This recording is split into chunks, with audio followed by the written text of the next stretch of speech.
1, 2, 3, go.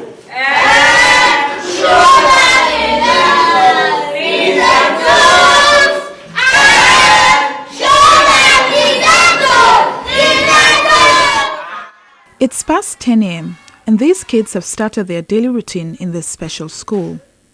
This is the first ever school in Sierra Leone where they cater for autistic children. The idea was born when Mary Penn Timothy came from the UK to settle in Sierra Leone, but could not get a school that caters for children with specific needs. Coming to Sierra Leone 3 years back with my eldest child and struggled to get to school for her. So no school really accepted her. And realizing there was no facility that would be to meet her needs. Of course, as a parent, you feel down. So I went back to England. And then just several years later I came back again with her, obviously the whole time knowing that there was the need for this. Children like these are either locked up in homes where families or neighbors are unaware they exist or are left roaming the streets. This is because of the stigma attached to them.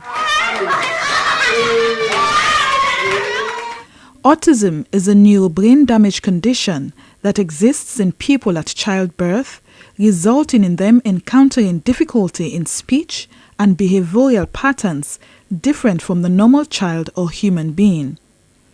They are often referred to in our local parlance as aflaun, believing that their condition is caused by demonic spirits or occultism.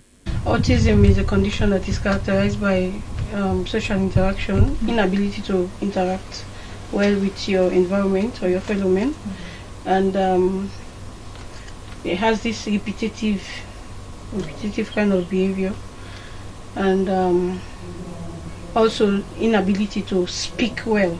Some of them can completely lose their speech. Some of them can only blab some few words. These are the three main things we look at for us to say this child is autistic, coupled with other factors or other things that information that we might get from the mother. Alice Brown, a co-founder of the school, is well experienced in dealing with autistic children. Alice thinks constant engagement with the kids and their parents will help reduce the stigma associated with them.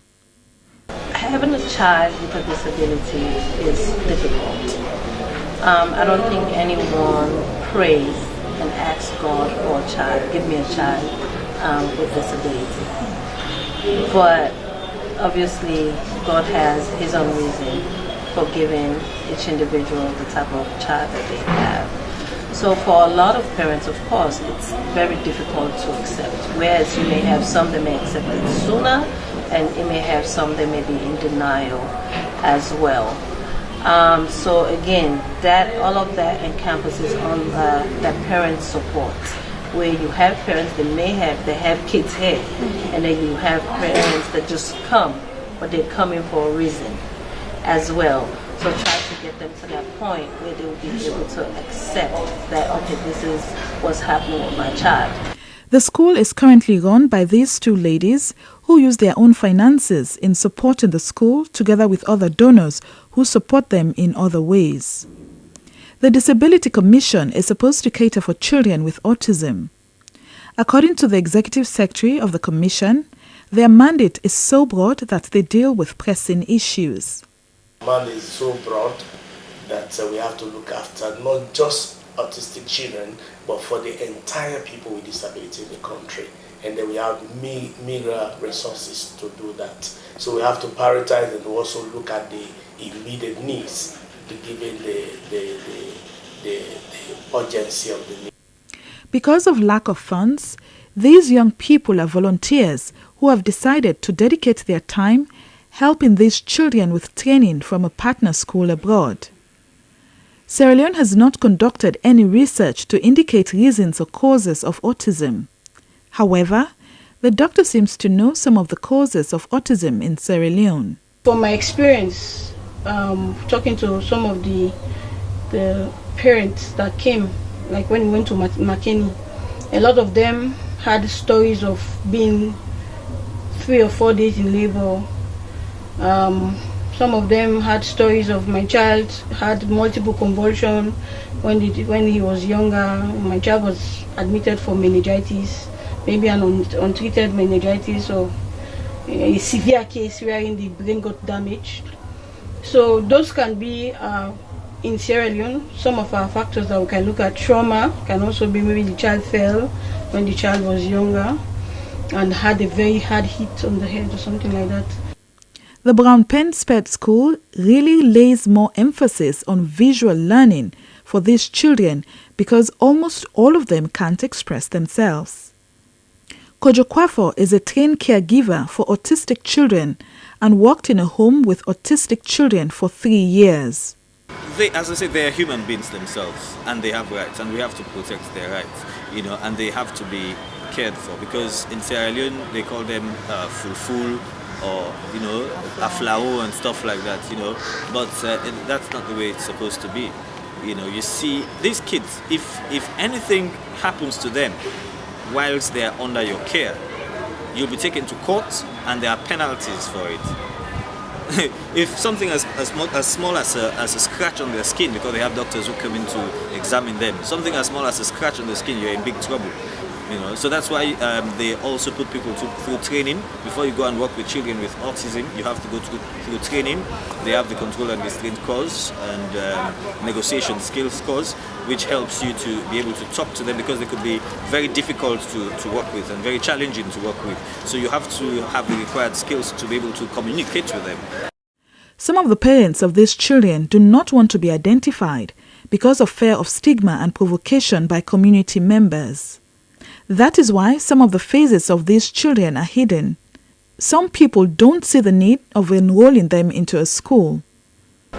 Disability issues in any part of the world is not easy. No parent or carer wants to be caring 24 hours a day or a good deal of their day for maybe a child of 16 that should be doing a lot for themselves. But actually it happens to some of us, and what do?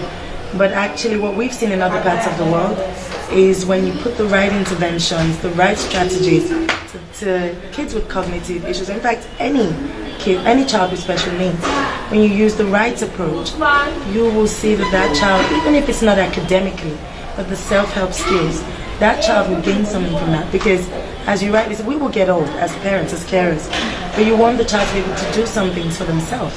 So when you're not around, that child at least will have some independence.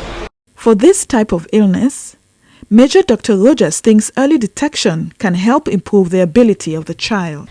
So if this child, you notice at age 1 year, certain things he's not doing properly, he's not doing it compared to the same 1 year old, another child of the same age, then you show some concern, come to the hospital. It's because if we catch them as young as that and we start developing, we start helping them, like I told you, we have different departments that helps. The physiotherapist, the speech therapist, the physio is for some of them that cannot walk. Yes, the physio. And the speech, we have speech therapists that will come in and help them. There are a lot of other areas people can come in and help them, and gradually you can see improvement. The school can only make do with these basic facilities for now because they lack space and are being housed for a while in this building in the east, which makes it challenging for more children to be enrolled in this school. Reporting for SLBC, Hawa Bari.